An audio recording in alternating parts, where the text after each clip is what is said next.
ফিরে এলাম বিরতির পর।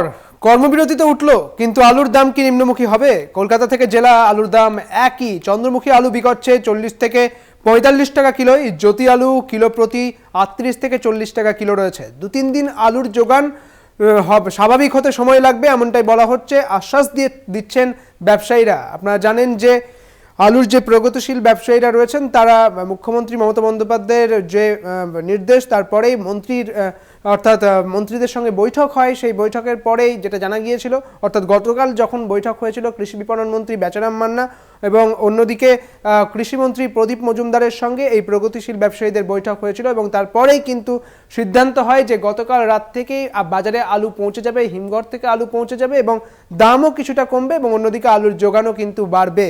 তবে আলুর যোগান বাড়লেও, কর্মবিরতি শেষ হলেও আলুর যোগান বাড়লেও দাম কি কমছে, তা কিন্তু প্রশ্ন থেকেই যাচ্ছে আম জনতার। কারণ রানাঘাটের বাজারে আলুর দাম এখনো পর্যন্ত একই রয়েছে বলে খবর। কলকাতা থেকে জেলা সব জায়গাতেই আলুর একই দাম রয়েছে। চন্দ্রমুখী আলু যেমনভাবে বিকচ্ছিল যে দামে, অর্থাৎ 40 থেকে 45 টাকা দরে, সেই দামে কিন্তু বিকচ্ছে।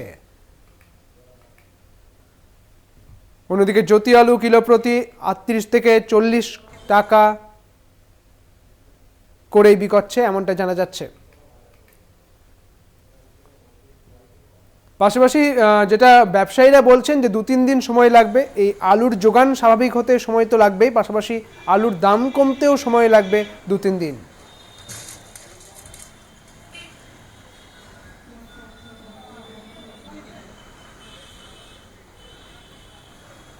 তবে এই মুহূর্তে রানাঘাটের যে ছবিটা আপনাদের এর আগে দেখিয়েছি, সেখানে রানাঘাটে কিন্তু আলুর দাম এখনো পর্যন্ত সেই চড়াই রয়েছে বলে জানা যাচ্ছে। তবে আরও বিভিন্ন জায়গায় আলুর দাম জানার চেষ্টা করব, কারণ কর্মবিরতি তো উঠে গিয়েছে, এবং কর্মবিরতির পরে কতটা স্বাভাবিক হয়েছে এই আলুর দাম, কতটা স্বাভাবিক হয়েছে আলুর যোগান, সেদিকে আমাদের নজর থাকবে। এই মুহূর্তে মানিকতলার বাজারের দিকে যাব। মানিকতলার বাজারে রয়েছেন আমাদের প্রতিনিধি শুভঙ্কর, রয়েছেন আমাদের সঙ্গে।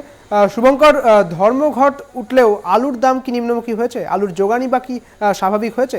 কি জানতে পারছো? দেখো, মানিকতলা বাজারে আমি এই মুহূর্তে রয়েছি এবং এইখানে কিন্তু এখনো পর্যন্ত আলুর দাম সে আকাশ ছোঁয়ায়। অর্থাৎ জ্যোতি আলু সেটা 40 টাকা কিলো এবং চন্দ্রমুখী 45 টাকা কিলোতে বিক্রি হচ্ছে। স্বাভাবিকভাবেই যারা কেনাকাটা করতে আসছেন আলু, তাদের কিন্তু কিছুটা হলেও এই যে কেনাকাটা করছেন তারা রীতিমতো ক্ষিপ্ত আমরা দেখতে পেয়েছি। একজন বিক্রেতা রয়েছেন আমার সঙ্গে। দাদা, আপনার সঙ্গে একটু কথা বলবো, যদি সামনে দিকে আসেন।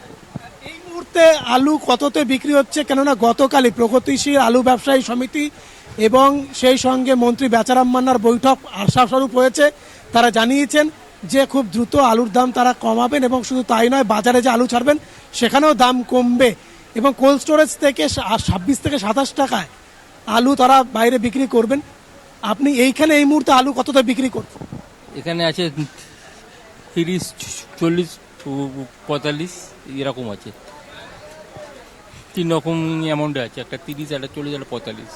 আলুর দাম কমছে না কেন? এখনো বেড়ে রয়েছে। আলুর দাম কমছে না মানে এখন ওখানে যেভাবে আমরা আনছি সেই হিসাবে এখানে বিক্রি করছি। এবার ওনাদের মিটিংয়ের পর দেখি কি করা যায়। আবার যখন ওনারা কমাবে তখন এখানেও কমে যাবে।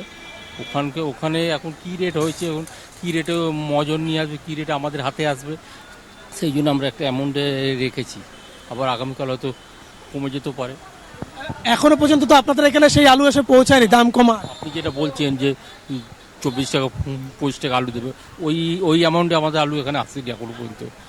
দেখি আগামীকাল যদি আসতে পারে।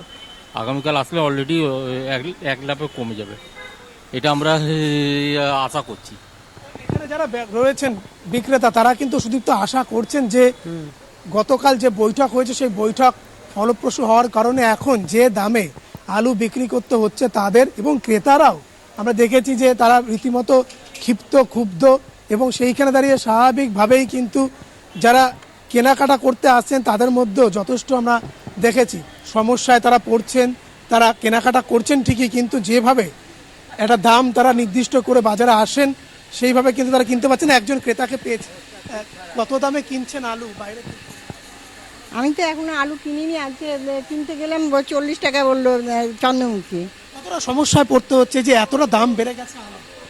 আলুটা তো অনেকটা দামই বেড়ে গেছে, সমস্যা তো আছেই, এই আর কি হ্যাঁ, সমস্যা খেতে গেলে তো করে নিতেই হবে এই আর কি। তবে আলুর দামটা একটু কমলে ভালো হয় এই আর। গতকাল রাজ্য সরকারের সঙ্গে প্রগতিশীল আলু ব্যবসায়ী সমিতির মিটিং হয়েছে এবং তারা বলেছেন যে কোল্ড স্টোরেজ থেকে 26 থেকে 27 টাকায় তারা বাইরে আলু ছাড়বেন। মনে হয় যে কিছুটা দাম মনে তো কিছু তো মনে হচ্ছে, কিন্তু হচ্ছে কোথায়, হচ্ছে বলে তো মনে হচ্ছে না। দিদি তো অনেক কিছুই বলছেন বা ইয়ে হচ্ছে কিছুই তো, মানে কদিন আগেও তো বলেছিল 10 দিনের মধ্যে সব জিনিসপত্রের দাম কমবে বা ইয়ে হবে। 10 দিন চলে গেল, 15 দিন চলে গেল, কোনোই তো কিছু আনা সবজির দাম ইয়ে হলো না। এখনো চড়া দাম রয়েছে। চড়া না, হ্যাঁ এখনো চড়া দামই মোটামুটি আছে। কিছুটা হয়তো বেগুন টেগুনগুলো কিছুটা কমেছে আর কি, কিছুটা কমেছে। আলু সেই আলুর জায়গায় আলু সেই আলুর জায়গাতেই রয়েছে এখনো পর্যন্ত। কথা বললাম, আর একজনকে আমরা দেখতে পাচ্ছি তিনিও বাজার করছেন। দাদা, কতটা সমস্যায় পড়তে হয়েছে যে আলুর দাম এতটা বেড়ে গিয়েছে, এখনো কমার নাম নেই? কি করাবে, আমরা কি করব সেটাই তো চিন্তা করছি। তো অনেক দাম বেড়ে গেছে, জিন্দগিতে খাইনি আমরা। আলুটাই তো মোটামুটি রান্নাঘরে চলে। আলু ও পেঁয়াজ বেশি করে চলে, এটাই ব্যাপার। গতকাল বেচারাম মান্না মন্ত্রী এবং সেই সঙ্গে প্রগতিশীল আলু ব্যবসায়ী সমিতির বৈঠক হয়েছে হরিপালে এবং সেই বৈঠক ফলপ্রসূ হয়েছে। যারা প্রগতিশীল ব্যবসায়ী সমিতি আলু, তারা জানিয়েছেন যে কোল্ড স্টোরেজ থেকে 26 থেকে 27 টাকায় তারা আলু বাইরে আনতে পারে, বা কোল্ড স্টোরেজে যারা রয়েছেন তারা বলেছেন যে এই দামে বিক্রি করতে পারেন।